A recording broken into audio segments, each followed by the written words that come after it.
Il y a une question que des milliers de journalistes, d'étudiants et d'investisseurs ont posée à Warren Buffett au fil des décennies. Comment faites-vous? Comment un homme ordinaire, né dans une ville ordinaire du Nebraska, sans héritage extraordinaire, sans avantages technologiques, sans réseau de contacts privilégiés au départ, est-il devenu l'investisseur le plus riche que l'histoire ait jamais produit? Et à chaque fois, la réponse de Buffett surprend. Parce qu'elle ne parle pas de stratégie financière complexe. Elle ne parle pas de modèles mathématiques sophistiqués. Elle ne parle pas d'informations privilégiées ou d'accès exclusif au marché. Elle parle d'habitudes. Des habitudes quotidiennes simples. Des habitudes que Buffett pratique depuis 70 ans sans interruption. Et des habitudes que n'importe quel homme peut adopter. Mais que très peu adoptent vraiment. Et c'est précisément pour ça qu'il y a si peu de Warren Buffett dans le monde. Pas parce que les habitudes sont inaccessibles, mais parce qu'elles sont trop simples pour sembler révolutionnaires. Trop ordinaires pour paraître comme le secret d'une fortune de 110 milliards de dollars. Les gens cherchent des secrets complexes, des formules magiques, des stratégies réservées aux initiés. Le vrai secret de Buffett est tellement simple qu'il en devient décevant pour ceux qui cherchent la complexité. Des habitudes, répétées, chaque jour, pendant des décennies. C'est tout. Dans cette vidéo, je vais te révéler les 7 habitudes secrètes de Warren Buffett. Pas les habitudes que tout le monde cite superficiellement. Les vraies. Celles que les biographes ont découvertes en passant des années à étudier sa vie. Celles que ses associés les plus proches ont décrites. Celles que Buffett lui-même a partagées dans ses lettres annuelles et ses interviews les plus intimes. Et je vais te montrer comment chacune de ces habitudes peut transformer ta vie financière si tu l'appliques avec la même constance que lui. Reste jusqu'à la fin, parce que la 7e habitude est celle que personne ne mentionne jamais. Et c'est peut-être la plus puissante de toutes. Commençons. Avant de plonger dans les habitudes elles-mêmes, je veux te donner un contexte important. Un contexte qui va changer la façon dont tu vas recevoir ce que je vais te partager. La plupart des gens qui parlent des habitudes de Warren Buffett les présentent comme des curiosités. Comme des anecdotes amusantes sur un milliardaire excentrique qui aime le McDonald's et le Coca-Cola. Ce n'est pas comme ça que je vais te les présenter. Je vais te les présenter comme un système. Un système cohérent, interdépendant, où chaque habitude renforce les autres. Un système qui a été construit délibérément par un homme qui comprenait depuis l'enfance que les résultats extraordinaires sont le produit d'habitudes ordinaires pratiquées extraordinairement longtemps. Ce système n'est pas le résultat du hasard. Il n'est pas le résultat d'une personnalité exceptionnelle. Il est le résultat d'une philosophie de vie profondément réfléchie. Et cette philosophie, tu peux l'adopter. Pas en devenant Warren Buffett, en devenant la meilleure version de toi-même, guidée par les mêmes principes fondamentaux. Voilà le contexte. Maintenant, plongeons.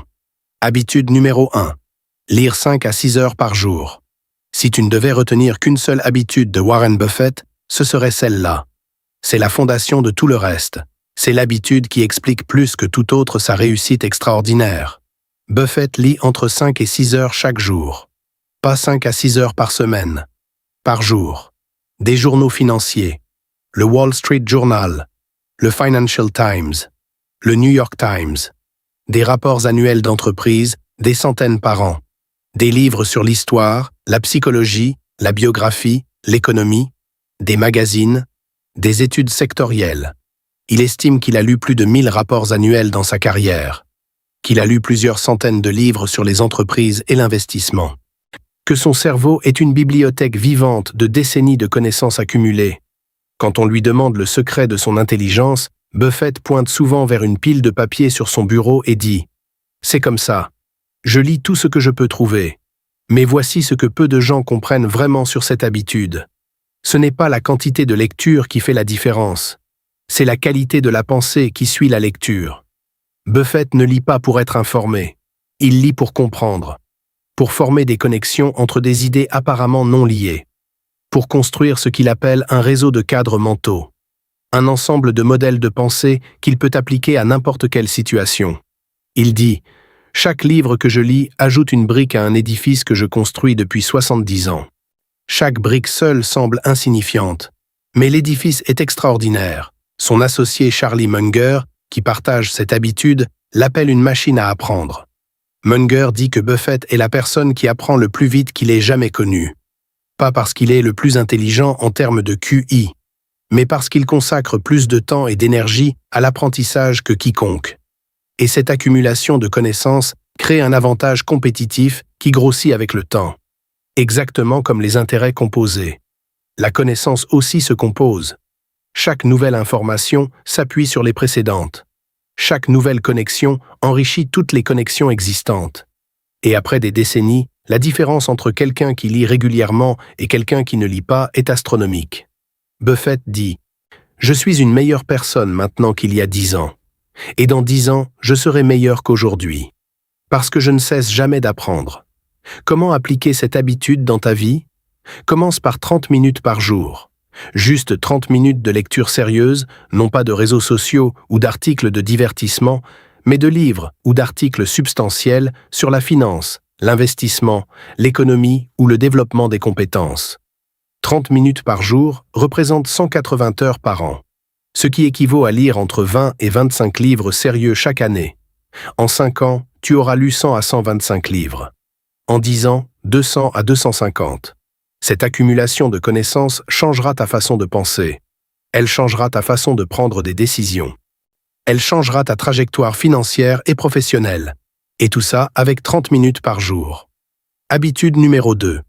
Penser seul et penser lentement. Voici quelque chose que les collaborateurs de Buffett observent systématiquement. Quand on lui pose une question difficile, il ne répond pas immédiatement. Il s'arrête. Il réfléchit. Parfois pendant plusieurs secondes, parfois pendant plusieurs minutes. Dans un monde qui valorise la réactivité instantanée, cette habitude de penser lentement et délibérément est profondément contre-culturelle. Mais Buffett a compris quelque chose que la plupart des gens ignorent. Les meilleures décisions ne sont presque jamais les décisions instantanées. Elles sont le résultat d'une réflexion profonde, méthodique, non pressée. Il dit « Je ne prends jamais une décision d'investissement importante sous pression ou dans l'urgence. Si quelqu'un me dit que je dois décider maintenant ou jamais, ma réponse est toujours jamais. » Cette résistance à l'urgence artificielle est une des caractéristiques les plus remarquables de Buffett. Dans un monde financier qui crée constamment des urgences, des opportunités à saisir immédiatement, des fenêtres qui se ferment, Buffett refuse d'être précipité. Il sait que les vraies opportunités n'exigent pas une décision en 30 secondes. Et que les opportunités qui exigent une décision en 30 secondes sont rarement de vraies opportunités. Mais il y a une autre dimension à cette habitude. Buffett pense seul. Il passe des heures chaque jour à réfléchir. Pas en réunion, pas en discussion. Seul, dans son bureau, et avec ses livres et ses rapports, à construire des idées, à tester des hypothèses, à remettre en question ses propres conclusions. Il dit « La pensée en groupe est souvent la pensée médiocre. Quand tout le monde est d'accord, c'est souvent le signe que personne n'a vraiment réfléchi. » Cette indépendance de pensée lui a permis d'aller à contre-courant des marchés à des moments où tout le monde pensait la même chose. D'acheter quand tout le monde vendait. De résister aux bulles spéculatives quand tout le monde achetait. La pensée de groupe est confortable. Elle est rassurante. Elle élimine la solitude de la décision individuelle. Mais elle produit des résultats moyens parce qu'elle reflète la pensée moyenne. Buffett préfère l'inconfort de la pensée indépendante aux résultats médiocres de la pensée de groupe. Comment développer cette habitude? Réserve chaque jour un moment de réflexion silencieuse. Sans téléphone, sans musique, sans podcast. Juste toi et tes pensées. Commence par 10 minutes. C'est inconfortable au début. Le silence est inconfortable pour les gens habitués au bruit constant. Mais avec le temps, ces moments de réflexion silencieuse deviennent les plus productifs de ta journée. Utilise ce temps pour réfléchir à tes décisions financières, tes investissements, tes habitudes de dépenses, ta trajectoire vers la liberté financière. Pas pour t'angoisser, pour penser clairement et délibérément. Et avant chaque décision importante, résiste à l'urgence. Donne-toi le temps de réfléchir vraiment. Les bonnes décisions survivent à la réflexion. Les mauvaises décisions souvent ne la survivent pas. Habitude numéro 3. Dire non à presque tout. Voici quelque chose que beaucoup de gens ne savent pas sur Buffett. Il dit non bien plus souvent qu'il dit oui. Il reçoit des centaines de propositions d'investissement chaque année. Des opportunités d'affaires, des partenariats, des projets, des demandes de toutes sortes. Il dit non à la grande majorité. parfois sans même lire la proposition en entier. Parfois après une analyse rapide qui lui confirme que l'opportunité ne correspond pas à ses critères stricts. Il dit « La différence entre les gens qui réussissent et les gens qui réussissent vraiment, c'est que les gens qui réussissent vraiment disent non à presque tout. » Cette sélectivité extrême est une des habitudes les plus difficiles à adopter, parce qu'elle va à l'encontre de notre instinct de ne rien rater, de notre peur de l'opportunité manquée. FOMO, our fear of missing out, la peur de rater quelque chose. C'est une des émotions les plus destructrices en investissement et dans la vie en général. Buffett ne souffre pas de FOMO, parce qu'il a une philosophie claire de ce qu'il cherche. Et quand quelque chose ne correspond pas à cette philosophie, il dit non sans hésitation et sans regret. Il utilise une métaphore qui résume parfaitement cette habitude. Il dit « Imagine que tu reçois une carte de baseball avec 20 cases. Chaque fois que tu fais un investissement, tu coches une case. Quand les 20 cases sont cochées, tu ne peux plus investir. Avec 20 cases seulement, tu ferais des choix extraordinairement sélectifs. Tu n'investirais que dans ce que tu comprends parfaitement, que dans ce dont tu es absolument convaincu, que dans les meilleures opportunités que tu as analysées. » Et Buffett n'a pas littéralement 20 cases, mais il se comporte comme si c'était le cas. Et cette sélectivité a produit un portefeuille concentré sur quelques investissements extraordinaires plutôt qu'une diversification large dans des centaines d'investissements médiocres. La leçon pour ta vie est puissante et s'étend bien au-delà de l'investissement. Dire non à la plupart des choses te donne le temps et l'énergie de dire vraiment oui aux quelque chose qui compte vraiment. Dire non aux dépenses non essentielles te donne les moyens d'investir sérieusement. Dire non aux projets qui ne correspondent pas à tes compétences te donne l'espace de maîtriser vraiment ceux qui y correspondent. Dire non aux relations qui ne t'enrichissent pas te donne l'énergie pour cultiver profondément celles qui t'élèvent. Le oui sans discernement dilue tout. Le non sélectif concentre tout. Et la concentration, en investissement comme dans la vie, produit des résultats extraordinaires. Habitude numéro 4. Maintenir une routine quotidienne inébranlable. Voici quelque chose de frappant sur la vie de Warren Buffett. Depuis des décennies, ses journées se ressemblent à un degré remarquable. Il se lève à la même heure. Il mange les mêmes choses au petit déjeuner. Il arrive au bureau à la même heure. Il passe ses matinées à lire. Il consacre ses après-midi aux réflexions et aux rares réunions qu'il accepte. Il joue du ukulélé le soir. Il se couche à une heure raisonnable. Cette routine peut sembler ennuyeuse. Et c'est exactement l'intention. Buffett a compris quelque chose que les neurosciences ont confirmé bien plus tard. La volonté et la capacité de décision sont des ressources limitées. Chaque décision que tu prends dans une journée, aussi petite soit-elle, épuise un peu de cette ressource. Qu'est-ce que je mange ce matin? Qu'est-ce que je porte aujourd'hui? À quelle heure je me lève? Par quoi je commence ma journée? Ces micro-décisions semblent insignifiantes, mais elles consomment de l'énergie mentale. Et cette énergie mentale utilisée sur des micro-décisions n'est plus disponible pour les grandes décisions qui comptent vraiment. En automatisant les décisions routinières à travers une routine fixe, Buffett préserve son énergie mentale pour ce qui compte vraiment. L'analyse des investissements, la réflexion stratégique, les décisions importantes. C'est pour la même raison que Steve Jobs portait toujours le même col roulé noir et le même jean. Et que Barack Obama ne portait que des costumes bleus ou gris pendant sa présidence. Que Mark Zuckerberg porte toujours le même t-shirt gris. Ce ne sont pas des excentricités. Ce sont des optimisations délibérées de l'énergie mentale. Buffett dit « Je n'ai pas besoin de décider chaque matin ce que je vais faire. Ma routine décide pour moi. Et ça me libère pour ce qui compte vraiment. » Comment créer ta propre routine inébranlable? Commence par les matins. Les matins sont le moment de la journée où tu as le plus de contrôle. Avant que le monde commence à faire des demandes sur ton temps et ton énergie. Définis une séquence matinale fixe. Réveil à la même heure. Même routine physique courte, quelques étirements, une marche rapide, ce qui te convient. 30 minutes de lecture ou de formation. Petit déjeuner simple et identique ou presque. Puis travaille sur ta priorité numéro 1 de la journée avant d'ouvrir email et messages. Cette routine matinale peut prendre 1 heure ou 2 heures, mais elle te donne une fondation stable sur laquelle le reste de ta journée peut s'appuyer. Et avec le temps, cette routine devient automatique. Tu ne décides plus de la suivre, tu la suis simplement, parce qu'elle est devenue qui tu es. Habitude numéro 5. s'entourer uniquement de personnes qu'il admire. Voici quelque chose que Buffett a dit lors d'un discours à des étudiants et qui a choqué tout le monde dans la salle.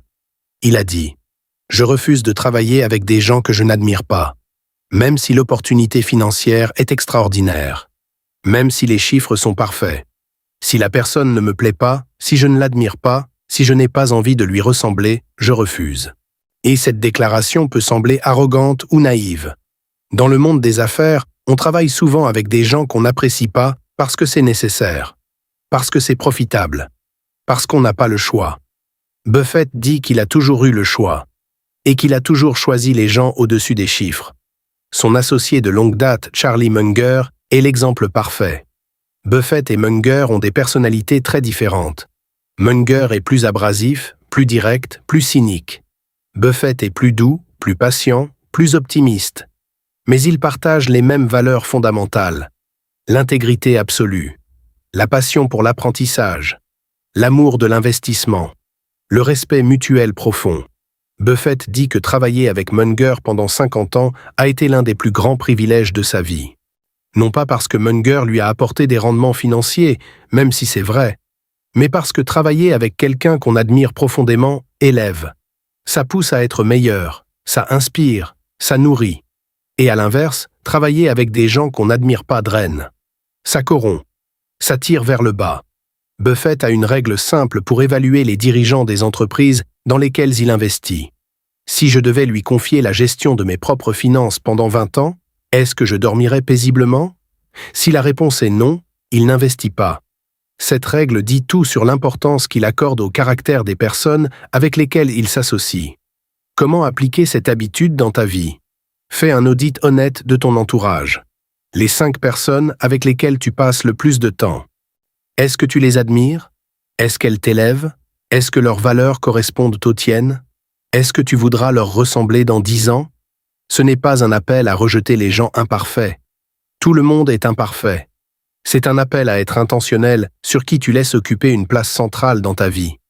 Les personnes qui t'entourent influencent tes pensées, tes décisions, tes ambitions, tes habitudes. Cette influence est souvent invisible, mais toujours réelle. Choisis ton entourage avec autant de soin que Buffett choisit ses investissements. Parce que les deux ont un impact comparable sur ta trajectoire de vie. Habitude numéro 6. Vivre en dessous de ses moyens indépendamment de sa fortune. Voici l'habitude de Buffett qui stupéfie le plus les gens quand ils la découvrent.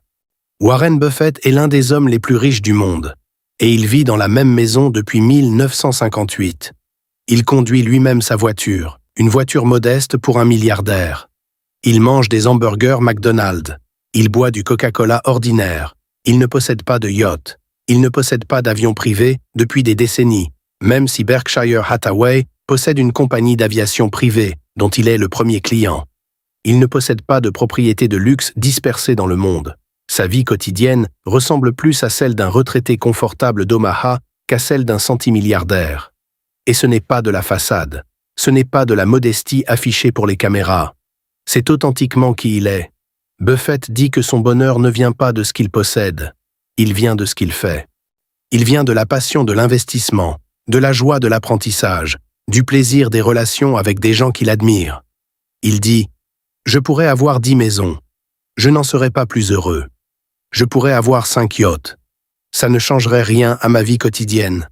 Ce qui me rend heureux, c'est de lire, de penser, de travailler avec Charlie et notre équipe. Aucune de ces choses ne coûte beaucoup d'argent. Cette habitude de vivre en dessous de ses moyens a une conséquence financière extraordinaire. L'argent que Buffett ne dépense pas sur des luxes inutiles reste investi. Et investi, il continue à générer des intérêts composés. Un homme qui gagne 1 million d'euros par an et en dépense 900 000 à 100 000 euros à investir. Un homme qui gagne 1 million d'euros et en dépense 500 000 à 500 000 euros à investir. À 7% de rendement annuel, après 30 ans, la différence est colossale. Le premier a environ 9 millions d'euros. Le second a 47 millions. Même proportion de revenus. La différence vient uniquement du taux d'épargne et d'investissement. Buffett a pratiqué ce principe depuis l'enfance. Il a toujours réinvesti la grande majorité de ce qu'il gagnait. Et sur 70 ans d'investissement, les intérêts composés sur ces réinvestissements constants ont créé une fortune que même lui ne peut pas pleinement quantifier. La leçon pour toi n'est pas de vivre dans la misère. C'est de résister à l'inflation du style de vie. De ne pas automatiquement augmenter tes dépenses chaque fois que tes revenus augmentent. Et de garder un taux d'épargne et d'investissement élevé, peu importe ton niveau de revenu. Parce que ce n'est pas combien tu gagnes qui détermine ta richesse à long terme. C'est la différence entre ce que tu gagnes et ce que tu dépenses, multiplié par le temps. Habitude numéro 7, la plus secrète et la plus puissante de toutes.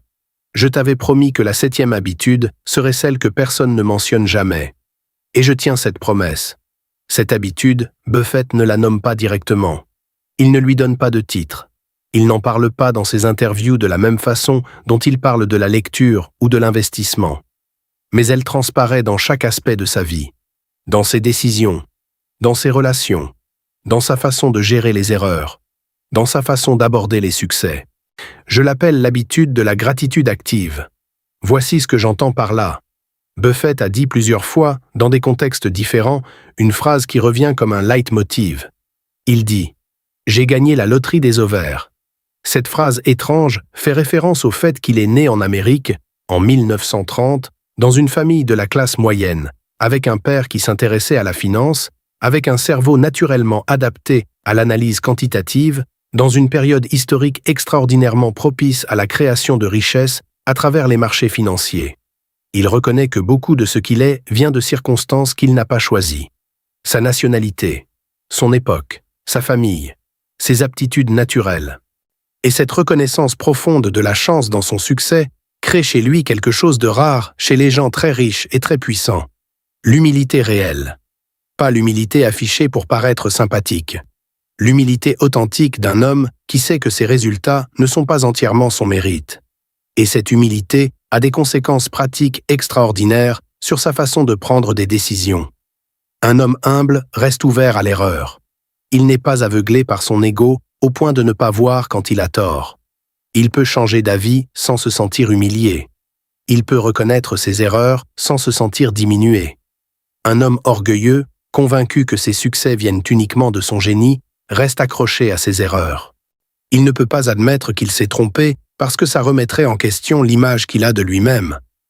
Buffett dit « La chose la plus importante que j'ai apprise dans ma vie d'investisseur, c'est de pouvoir dire « je me suis trompé » sans que ça m'empêche de dormir. Cette capacité à admettre l'erreur rapidement, à ne pas s'y accrocher par ego, à tirer la leçon et à avancer, est une des caractéristiques les plus distinctives de sa psychologie. Il a admis publiquement ses erreurs sur Berkshire Hathaway, sur USR, sur Dexter Shoes, sur plusieurs investissements qui n'ont pas donné les résultats escomptés. Il les a analysés ouvertement dans ses lettres annuelles, en tirant les leçons avec la même rigueur qu'il analyse ses succès. Cette transparence sur les erreurs n'est pas de la faiblesse, c'est de la force. C'est la démonstration qu'il place l'apprentissage au-dessus de l'image, la vérité au-dessus de l'ego. Et la gratitude active va encore plus loin que l'humilité. Buffett est genuinement reconnaissant de sa vie. Pas d'une façon abstraite ou performative, d'une façon concrète et quotidienne. Il est reconnaissant de pouvoir faire chaque jour ce qu'il aime, de lire pendant des heures sans interruption, d'analyser des entreprises avec la même passion qu'à 10 ans, de travailler avec des gens qu'il admire profondément. Il dit souvent « Je fais un pas de claquette pour aller travailler chaque matin. J'ai 90 ans et j'ai encore envie de sauter du lit chaque matin pour aller travailler. C'est le plus grand luxe qu'on puisse avoir. » Cette joie authentique dans son travail quotidien est le résultat d'une vie alignée avec ses valeurs et ses passions. Une vie où il fait exactement ce qu'il aime avec exactement les personnes qu'il admire. Et cette joie n'est pas le résultat de sa richesse. Sa richesse est en grande partie le résultat de cette joie. Parce qu'un homme qui fait avec passion et constance ce pourquoi il est fait, excelle naturellement. Et l'excellence constante, dans un domaine où la valeur créée est mesurable financièrement, produit inévitablement de la richesse. Comment développer l'habitude de la gratitude active? Commence par un exercice simple que Buffett décrit à sa façon dans ses discours aux étudiants. Chaque matin, avant de commencer ta journée, pose-toi cette question. Si je compare ma situation à celle de la majorité des êtres humains qui vivent aujourd'hui sur cette planète, suis-je dans une position privilégiée? La réponse est presque certainement oui. Tu vis dans un pays relativement stable. Tu as accès à l'éducation. Tu as accès à Internet. Tu as une opportunité réelle de construire ta liberté financière simplement en appliquant des principes que des milliards de personnes n'ont jamais eu l'occasion d'apprendre. Cette perspective ne nie pas les difficultés de ta vie. Elle les contextualise. Elle te rappelle que tu pars d'une position de force relative, même si tu ne le ressens pas toujours. Et à partir de cette reconnaissance, cultive la gratitude pour ce que tu as déjà. Pas pour étouffer tes ambitions, mais pour nourrir ton énergie et ta joie pendant que tu construis vers plus. Un homme qui souffre de ce qu'il n'a pas encore est rarement en état optimal pour construire. Un homme qui apprécie profondément ce qu'il a déjà tout en travaillant avec ambition vers ce qu'il veut construire est dans un état d'énergie extraordinairement puissant. Buffett est cet homme. Il apprécie profondément chaque jour de sa vie. Et il continue à construire avec la même passion qu'à 11 ans. Voilà le vrai secret de Warren Buffett. Pas une stratégie financière, pas un modèle d'évaluation sophistiqué. La joie authentique dans ce qu'il fait, combinée à des habitudes irréprochables pratiquées sans interruption pendant 70 ans. Maintenant, laisse-moi te donner quelque chose de concret. Un plan d'implémentation pour adopter ces 7 habitudes progressivement. Ne fais pas l'erreur de vouloir tout changer en même temps. Et cette approche échoue presque toujours.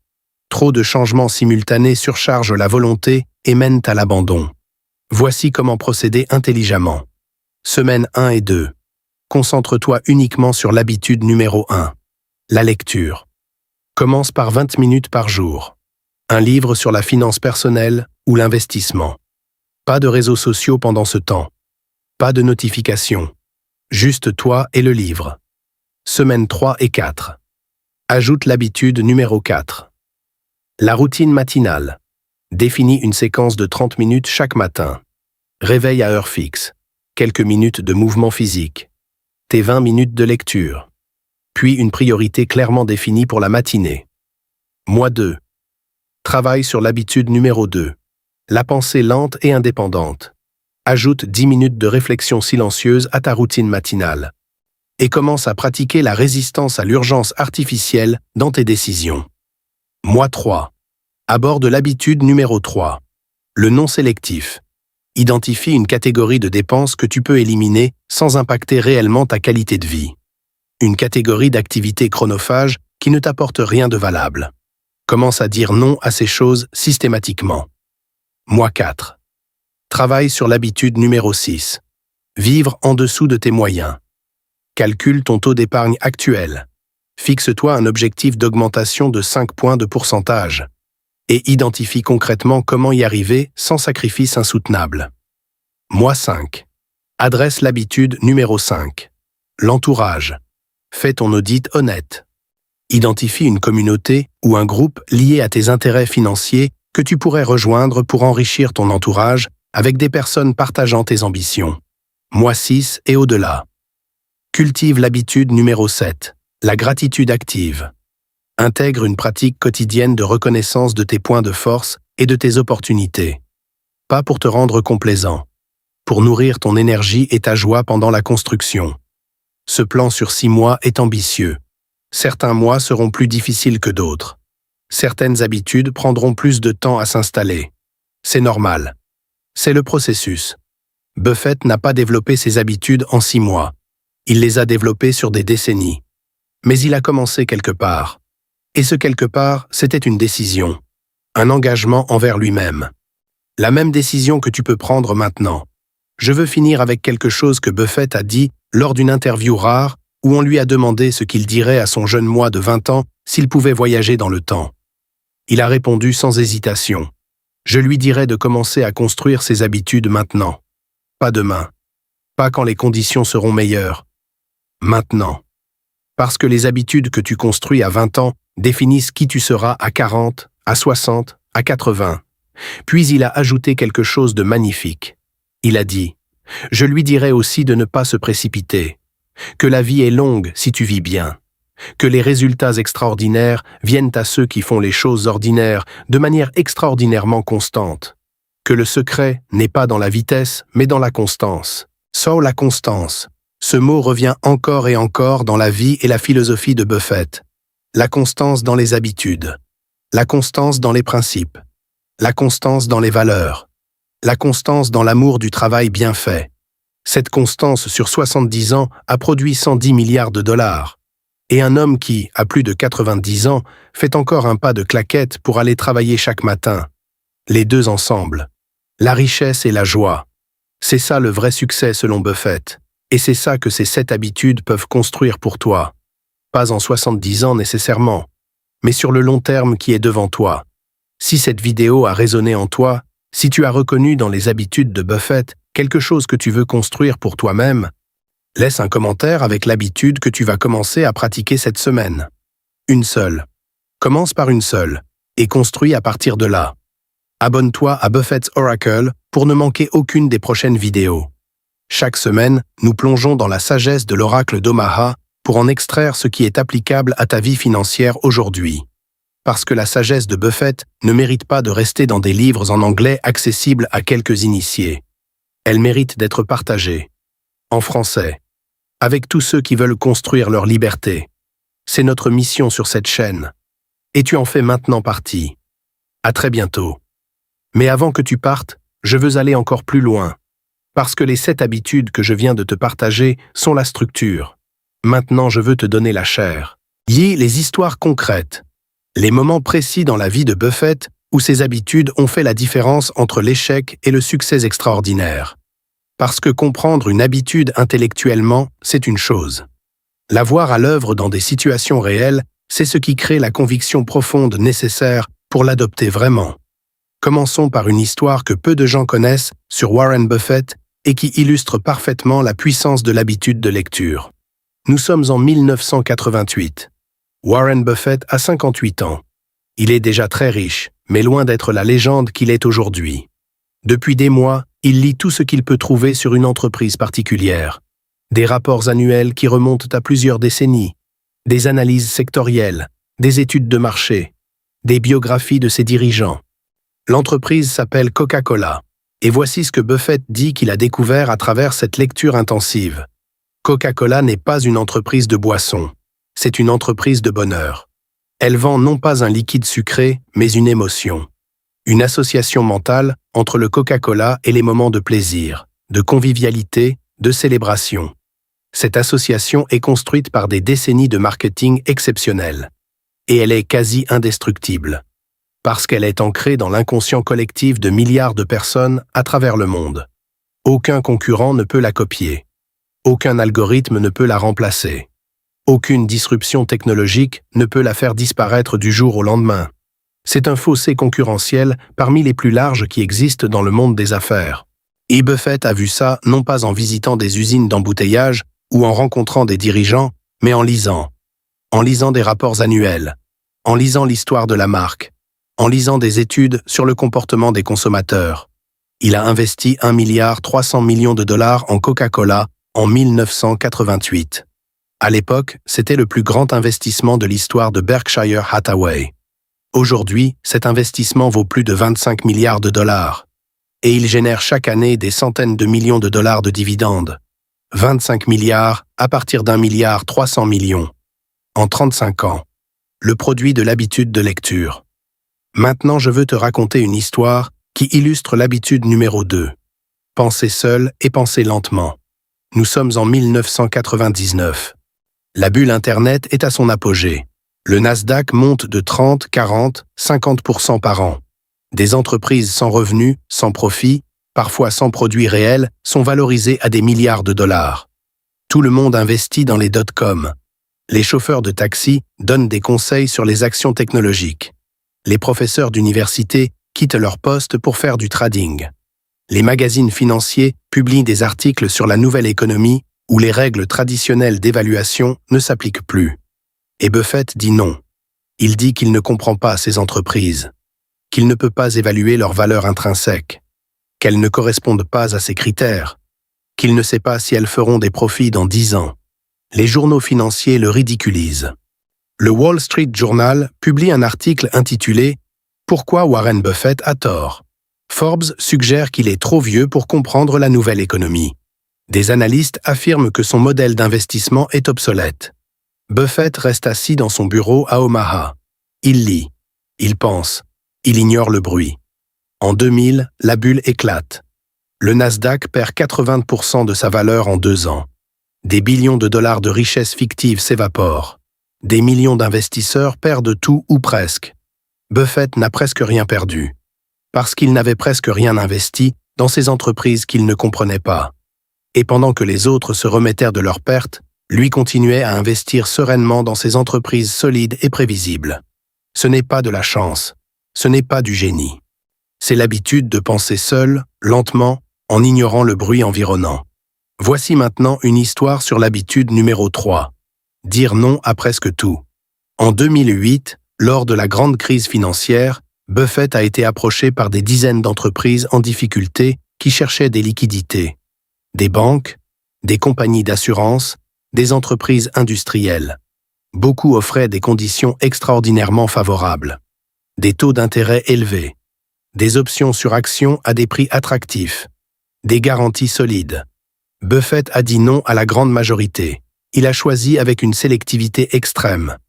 Il a dit oui à Goldman Sachs. Oui à General Electric. Oui à Bank of America quelques années plus tard. Ces 3 investissements lui ont rapporté plusieurs milliards de dollars en quelques années. Mais ce qui est remarquable, ce n'est pas les 3 oui, c'est les 50 non. Les 50 opportunités qui semblaient attractives, mais qui ne passaient pas ces filtres stricts. Un investisseur moins discipliné aurait dit oui à 20 de ces opportunités. Peut-être que 15 auraient été médiocres. Peut-être que 5 auraient été désastreuses. Les résultats globaux auraient été bien inférieurs à la concentration sur les 3 meilleurs. Le non sélectif est l'habitude qui permet au oui d'être extraordinaire. Laisse-moi maintenant te parler d'une histoire personnelle que Buffett partage rarement, mais qui illustre magnifiquement l'habitude numéro 5. S'entourer de personnes qu'on admire. Buffett a rencontré Charlie Munger en 1959 lors d'un dîner à Omaha. Ils avaient respectivement 29 et 35 ans. La conversation a duré des heures. Les 2 hommes ont immédiatement reconnu chez l'autre une rareté. Une combinaison d'intelligence, d'intégrité et de passion pour l'apprentissage qu'ils n'avaient jamais rencontrée au même degré. Ce soir-là a lancé une des plus grandes associations de l'histoire du monde des affaires. Pendant plus de 60 ans, Buffett et Munger ont travaillé ensemble, se défié mutuellement, enrichi mutuellement leurs pensées, construit ensemble quelque chose qu'aucun des deux n'aurait pu construire seul. Munger a dit de Buffett, « Il est l'homme qui s'améliore le plus vite que j'ai jamais rencontré. Chaque année, il est meilleur qu'il ne l'était l'année précédente. » Et Buffett a dit de Munger, « Il m'a appris à payer un prix équitable pour une qualité extraordinaire plutôt que de chercher des occasions dans la médiocrité. Cette leçon a changé ma carrière. 60 ans de collaboration, 60 ans d'enrichissement mutuel, 60 ans de construction commune. Le produit d'une soirée où 2 hommes se sont reconnus et ont décidé de rester proches. Ton Charlie Munger existe quelque part. La personne avec qui tu construiras les prochaines décennies. La personne dont la pensée enrichira la tienne de façon incomparable. La question est de savoir si tu es en train de te mettre dans les bonnes situations pour la rencontrer. Je veux maintenant te parler de quelque chose de très concret que tu peux faire cette semaine pour commencer à construire le système d'habitude de Buffett dans ta propre vie. Je l'appelle l'exercice des 3 questions de Buffett. Chaque soir, avant de dormir, pose-toi ces 3 questions. Question 1. Qu'ai-je appris aujourd'hui? Pas ce que tu as fait. Ce que tu as appris. Si la réponse est rien, c'est un signal que ta journée a été en mode entièrement réactif. Que tu as répondu aux demandes des autres sans nourrir ton propre développement. Question 2. Quelle décision importante ai-je prise ou évité de prendre par peur ou par paresse? Cette question t'oblige à l'honnêteté sur tes habitudes de décision. Est-ce que tu as dit non à une dépense non nécessaire? Est-ce que tu as pris le temps de réfléchir avant d'agir? Est-ce que tu as résisté à une impulsion? Question 3. Suis-je fier de la façon dont j'ai géré mon argent, mon temps et mon énergie aujourd'hui? Cette question est le test du journal de Buffett appliqué à ta vie quotidienne. Est-ce que tu serais à l'aise si toutes tes décisions d'aujourd'hui étaient visibles par les personnes que tu admires le plus? Ces 3 questions, posées chaque soir avec honnêteté, créent une boucle de feedback quotidienne sur tes habitudes. Elles maintiennent ton attention sur ce qui compte. Elles créent une accountability envers toi-même. Et avec le temps, elles commencent à influencer tes comportements pendant la journée. Parce que tu sais qu'en fin de journée, tu te poseras ces questions. et tu voudras avoir de bonnes réponses. C'est un outil simple, extraordinairement puissant dans sa simplicité. Buffett dit « La chose la plus importante pour moi chaque jour, c'est d'être capable de me regarder dans le miroir le soir et de dire que j'ai bien agi. Pas que j'ai bien gagné, que j'ai bien agi. » Ce standard moral appliqué quotidiennement est la fondation sur laquelle tout le reste est construit. Je veux maintenant te donner quelque chose que très peu de créateurs de contenu partagent. Les livres exacts que Buffett recommande à tous ceux qui veulent comprendre sa philosophie. Pas des listes de 10 livres de développement personnel génériques. Les livres spécifiques que Buffett lui-même cite comme les plus influents dans sa formation.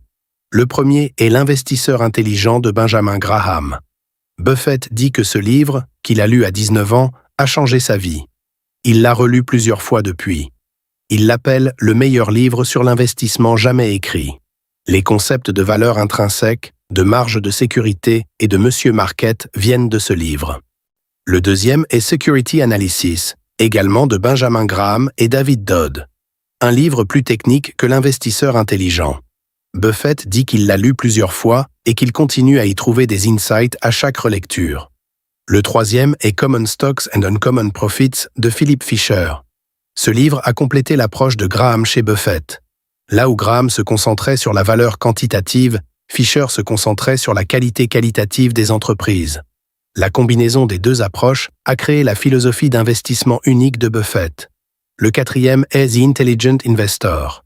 Mais aussi, et c'est moins connu, les biographies d'entrepreneurs et de dirigeants d'entreprises extraordinaires. Buffett est un lecteur vorace de biographies. Il dit qu'il apprend autant des histoires de vie que des analyses financières.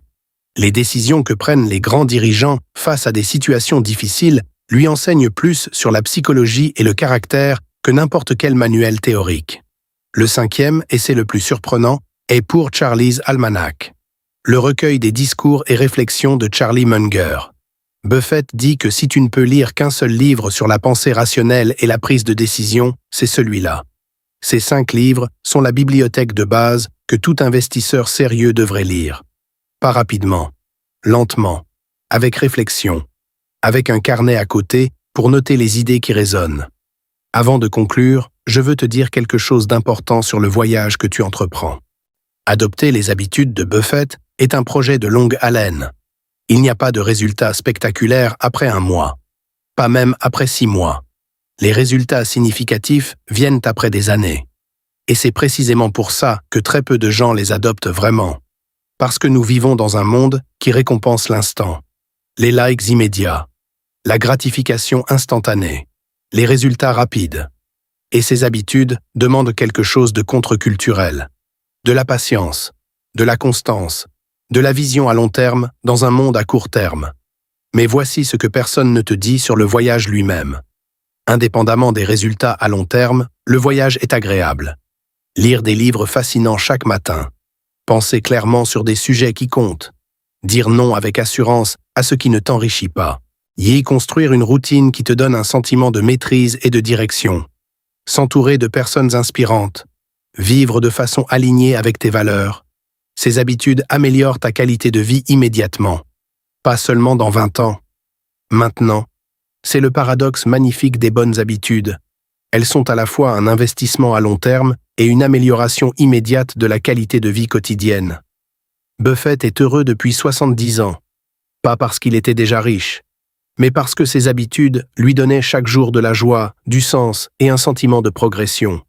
Et cette joie quotidienne a été le carburant qui lui a permis de maintenir ses habitudes pendant 70 ans. Le cercle vertueux. Et des habitudes joyeuses qui produisent des résultats qui renforcent les habitudes qui produisent encore plus de résultats. C'est ce cercle que tu peux commencer à créer aujourd'hui. Avec une habitude. Une seule. Celle qui te parle le plus parmi les 7 que je t'ai partagées. Commence là. Et construis à partir de là. Buffett a commencé par acheter 3 actions à 11 ans. Regarde où ça l'a mené. Ton voyage commence maintenant. Avec ta première décision. Prends-la. L'oracle d'Omaha t'a montré le chemin. À toi de le parcourir. Je veux maintenant te donner quelque chose que j'ai gardé intentionnellement pour ce moment. Parce que ce que je vais te partager maintenant demande une fondation. Une compréhension de base que tu as maintenant après tout ce qu'on a exploré ensemble. Je veux te parler de comment les habitudes de Buffett interagissent entre elles. Comment elles se renforcent mutuellement pour créer quelque chose de beaucoup plus puissant que la somme de ses parties.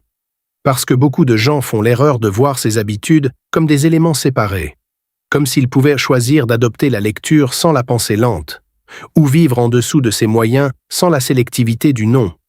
Mais ces habitudes forment un écosystème. Et comprendre cet écosystème est ce qui permet de les adopter avec une efficacité maximale. Voici comment elles s'interconnectent. L'habitude de lecture nourrit l'habitude de pensée lente. Plus tu lis, plus tu as de cadres mentaux pour analyser les situations. Plus tu as de cadres mentaux, plus ta pensée devient profonde et nuancée. Plus ta pensée est profonde et nuancée, et meilleure est ta capacité de résistance à l'urgence et à l'impulsion. L'habitude de pensée lente renforce l'habitude du non sélectif. Quand tu prends le temps de vraiment réfléchir avant de dire oui, tu réalises que la grande majorité des opportunités ne correspondent pas vraiment à tes critères ou à tes valeurs. Le non devient naturel plutôt que douloureux. L'habitude du non sélectif rend possible de vivre en dessous de ses moyens. Dire non aux dépenses non essentielles n'est plus un sacrifice. C'est une application cohérente de tes critères de sélection. Tu ne te prives pas. Tu choisis de ne pas dépenser sur des choses qui ne correspondent pas à ce qui compte vraiment pour toi. Vivre en dessous de ses moyens libère des ressources financières à investir. Ces ressources investies avec patience et discipline génèrent des intérêts composés.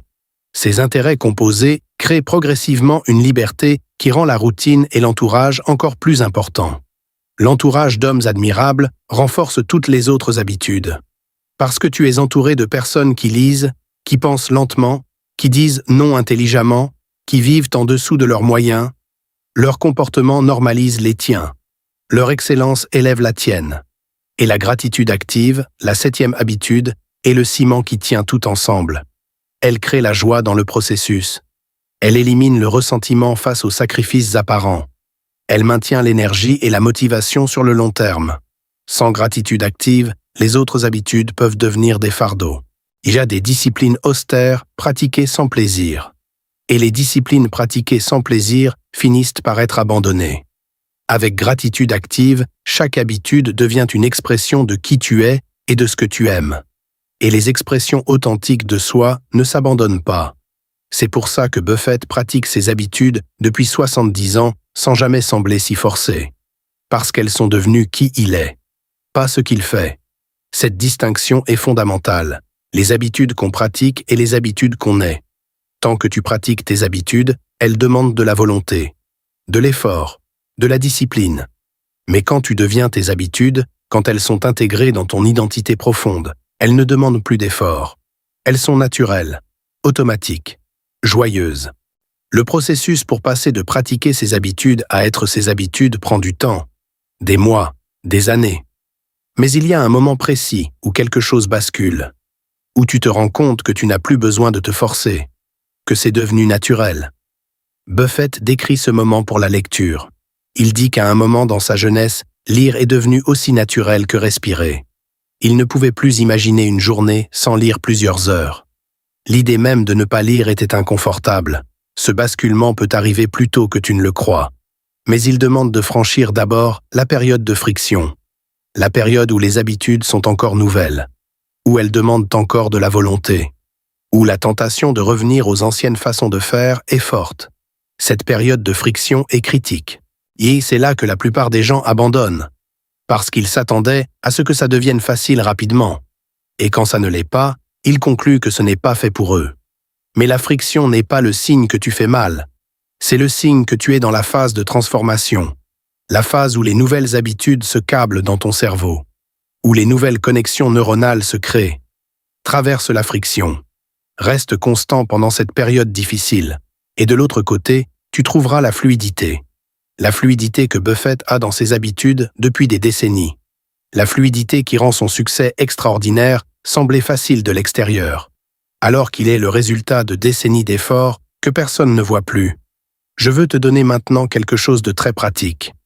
Un tableau de suivi que tu peux utiliser pour les 30 prochains jours pour monitorer l'adoption de tes nouvelles habitudes. Prends une feuille de papier, divise-la en 8 colonnes. La première colonne liste les jours de 1 à 30. Les 7 colonnes suivantes représentent chacune des 7 habitudes. Chaque jour, pour chaque habitude que tu as pratiquée, coche la case correspondante. La règle est simple. Pas de perfection exigée. Juste l'honnêteté. Si tu as lu 20 minutes, coche la case lecture. Si tu as pris 10 minutes pour réfléchir silencieusement, coche la case pensée lente. Si tu as dit non à une dépense non nécessaire, coche la case sélectivité. Si tu as suivi ta routine matinale, coche la case routine. Si tu as passé du temps avec quelqu'un que tu admires, coche la case entourage. Si tu as dépensé moins que tu aurais pu, coche la case vivre en dessous de ses moyens. Si tu as pris un moment de gratitude consciente, coche la case gratitude active. À la fin des 30 jours, regarde ton tableau. Identifie les habitudes que tu as pratiquées le plus régulièrement. Ce sont tes habitudes de force. Identifie celles que tu as négligées. Ce sont tes habitudes de travail. Ne te juge pas sur les résultats. Utilise-les comme information, comme point de départ pour les 30 prochains jours. Ce suivi simple crée une responsabilité envers toi-même. Il rend les progrès visibles. Il célèbre les victoires quotidiennes, même petites. Et il te donne des données concrètes pour améliorer progressivement. Buffett lui-même tient une sorte de tableau de bord mental. Il évalue régulièrement ses décisions, ses investissements, ses comportements. Pas pour se flageller, et pour s'améliorer. C'est l'essence de l'amélioration continue. Mesurer, analyser, ajuster, répéter. Je veux maintenant te parler d'une chose que Buffett a faite très tôt dans sa vie et qui a défini toute sa trajectoire. Quelque chose que tu peux faire toi aussi, maintenant. À 17 ans, Buffett a fait la liste de ses forces et de ses faiblesses. Pas une liste vague. Une liste honnête et précise. Ses forces. La capacité à analyser les chiffres. La patience. La logique. La passion pour l'apprentissage. La capacité à ignorer les émotions dans les décisions financières. Ses faiblesses. La communication publique et la prise de parole. La tendance à l'introversion excessive. Certains angles de l'analyse qualitative des entreprises. Avec cette liste, il a pris 2 décisions fondamentales. D'abord, investir massivement dans ses forces. Se concentrer sur l'analyse financière quantitative. Lire des centaines de rapports annuels. Développer ses capacités analytiques jusqu'à les porter à un niveau incomparable. Ensuite, identifier les faiblesses qui pourraient l'empêcher d'atteindre son potentiel et travailler spécifiquement sur celles-là. Il s'est inscrit au cours de Dale Carnegie pour la prise de parole en public. Il a travaillé sur sa capacité à communiquer ses idées clairement et convaincre les autres. Pas toutes ses faiblesses, juste celles qui étaient critiques pour son objectif. Le reste, il l'a géré en s'entourant de personnes dont les forces compensaient ses faiblesses restantes. Charlie Munger, par exemple, apportait une complémentarité que Buffett reconnaissait et valorisait.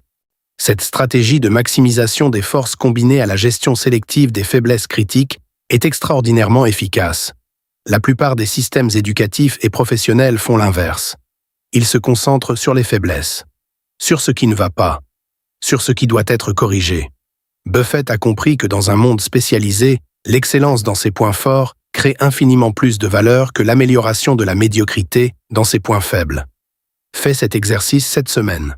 Liste tes 5 grandes forces et tes 5 grandes faiblesses avec honnêteté. Identifie laquelle de tes faiblesses est critique pour atteindre tes objectifs financiers. Et travaille spécifiquement sur celle-là tout en investissant massivement dans tes forces. Cette clarté sur toi-même est une forme de connaissance que peu de personnes développent vraiment. Et elle peut changer la direction de ta vie professionnelle et financière de façon spectaculaire. Je veux conclure avec quelque chose que Buffett a dit lors d'un discours à des lycéens en Géorgie.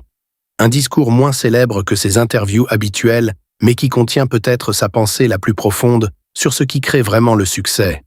Il a regardé ses adolescents dans les yeux et leur a dit « Vous êtes assis sur la mine d'or la plus précieuse qui existe sur cette planète.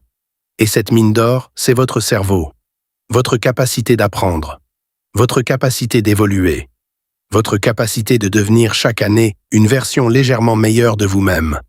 Personne ne peut vous prendre ce que vous avez appris. Aucun marché boursier ne peut cracher votre connaissance.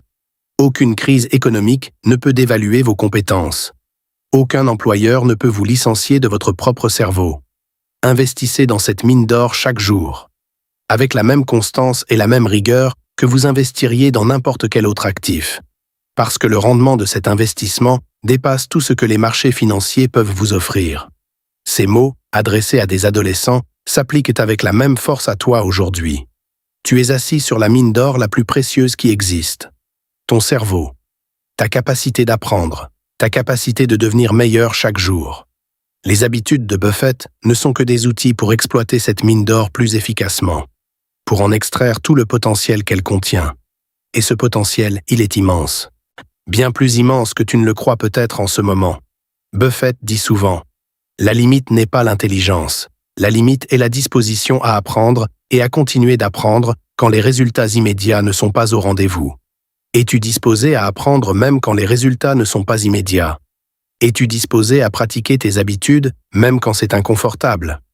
Es-tu disposé à rester patient quand tout autour de toi prône l'instantané? Si tu réponds oui à ces 3 questions, le reste suivra. Inévitablement, progressivement, magnifiquement. C'est la promesse des habitudes de Warren Buffett. Pas une richesse instantanée. Une transformation progressive vers une vie de liberté, de sens et d'abondance. Cette transformation commence maintenant. Avec toi. Avec tes décisions d'aujourd'hui. L'oracle d'Omaha a tracé le chemin. À toi de marcher. Abonne-toi à Buffett's Oracle pour la prochaine vidéo. Chaque semaine, nous plongeons plus profondément dans la sagesse de l'homme qui a transformé 11 $ en 110 milliards. Et ensemble, nous extrayons ce qui est applicable à ta vie aujourd'hui. À très bientôt.